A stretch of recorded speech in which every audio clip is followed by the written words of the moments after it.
What's good, YouTubers and YouTubettes?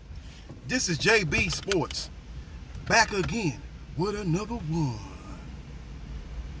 Errol Spence Jr., who holds belts in the IBF, WBA, and WBC, has been hella inactive. Last seen in the ring April of 2022 when he became the WBA welterweight champion, added on to the fact that he had already become the IBF and WBC welterweight champion, and he had established himself as a top dog at 147 pounds. Now, the last order of business at 147 pounds was for him to take on the WBO welterweight champion, Terrence Bud Crawford. Now, they went into a long, extended negotiations, and both sides came up shorter than a midget on his knees as a fight failed to materialize. And Terrence Crawford went into another direction and instead took on top 5 contender in the WBO, David, the adversary. That fight took place on a BLK Prime app. The fight did piss poor numbers. Now, the numbers never got officially released, but my intel is telling me that the pay-per-view event bombed. Now, he did a solid gate as far as the revenue goes in his hometown. He did a solid gate. The fight took place in Omaha, Nebraska. It wasn't a sellout, but it was pretty much 75% capacity. So he did good numbers as far as that goes. But the pay-per-view, make no mistake about it, bombed. Like pretty much all of his pay-per-views have bombed. Now, you could make a little bit of a case, a slight case, that his fight with Sean Porter did decent numbers.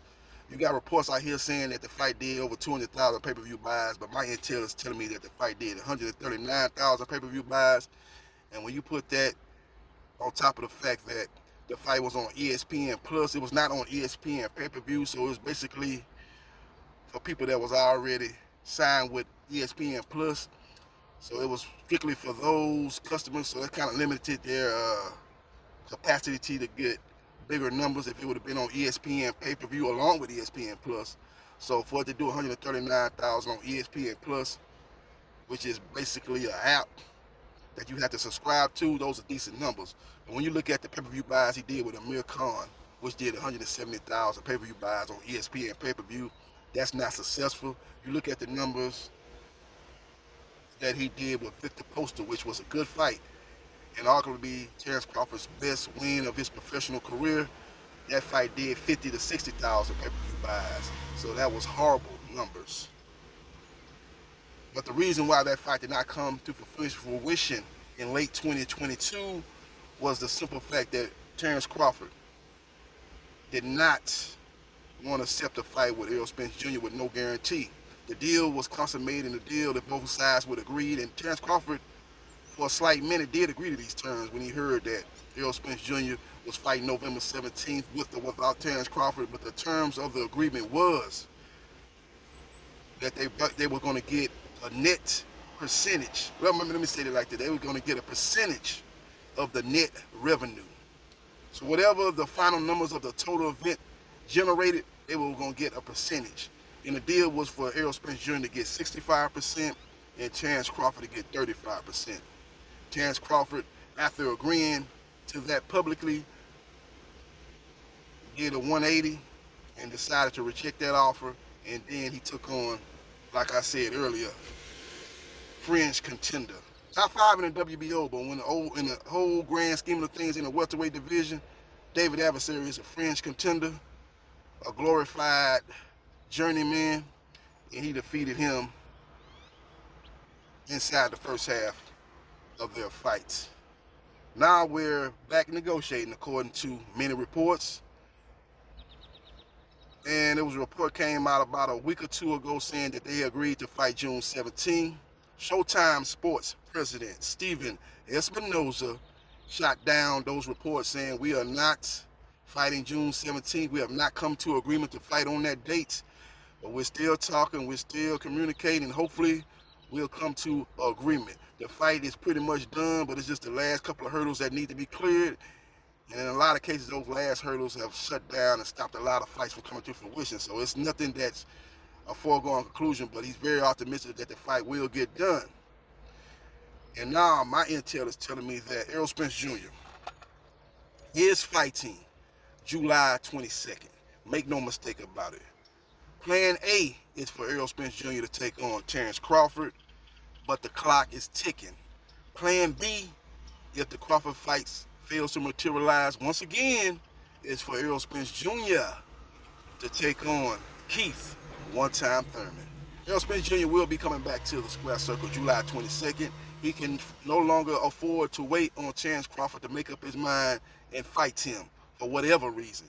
He must continue his career, because right now his career is at stagnation. It's staggering right now. I ain't gonna say it's staggering, but it's at a stall. It's stalling right now. There'll be no more stalling.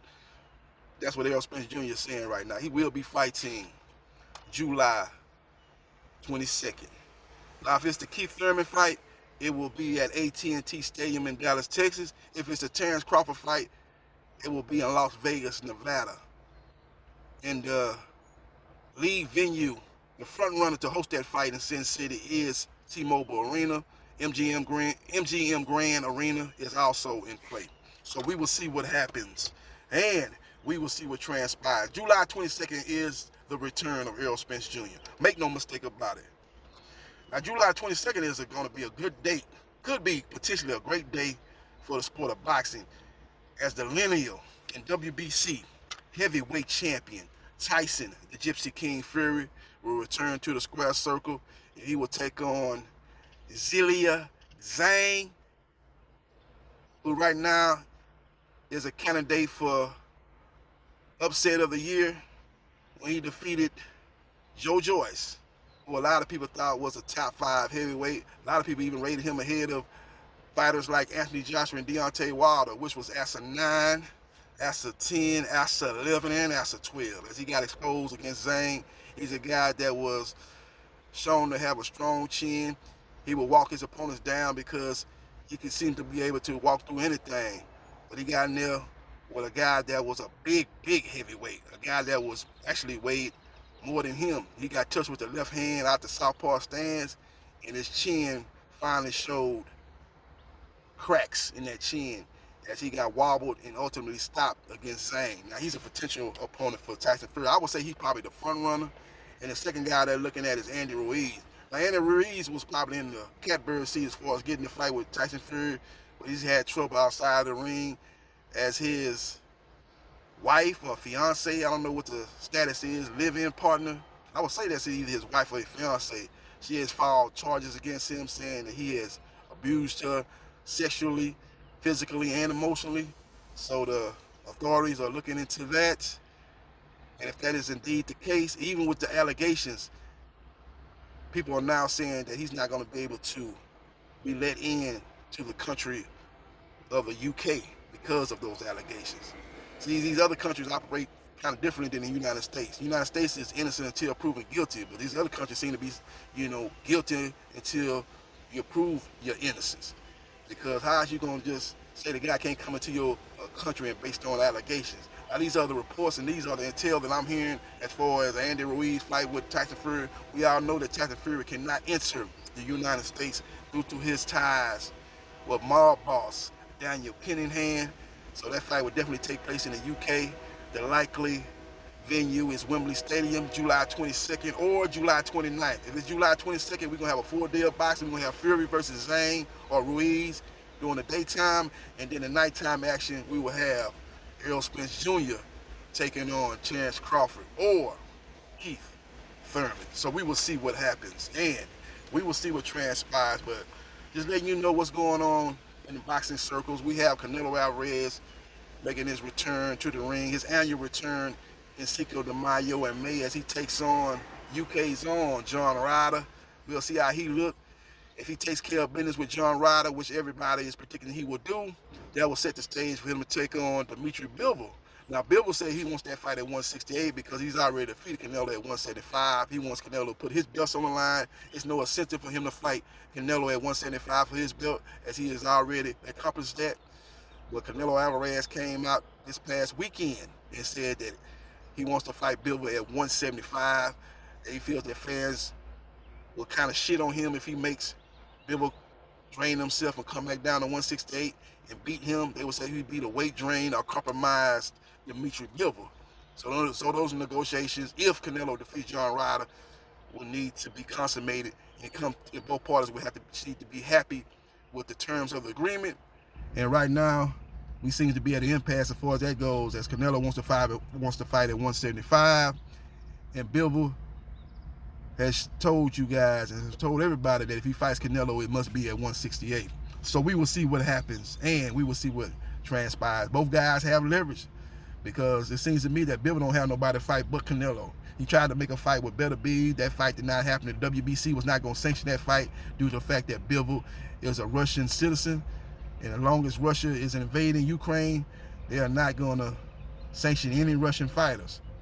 And you put that on top of the fact that Bob Arum was not trying to make that fight happen because he don't believe there's enough money in that fight. As you got two champions, and the fight would have been for undisputed, but the fight is not big enough for Top Rank in the Zone, which shows Bivol fights, and the promoter of Bivol, Matchroom Boxing, it's not big enough for those two boxing entities to come together and make money and break bread. So we will see what happens, and we will see what transpires. Follow me on Facebook, Gerard Briscoe. Like, share, and subscribe to JB Sports, the man, the myth, the legend, and I holla.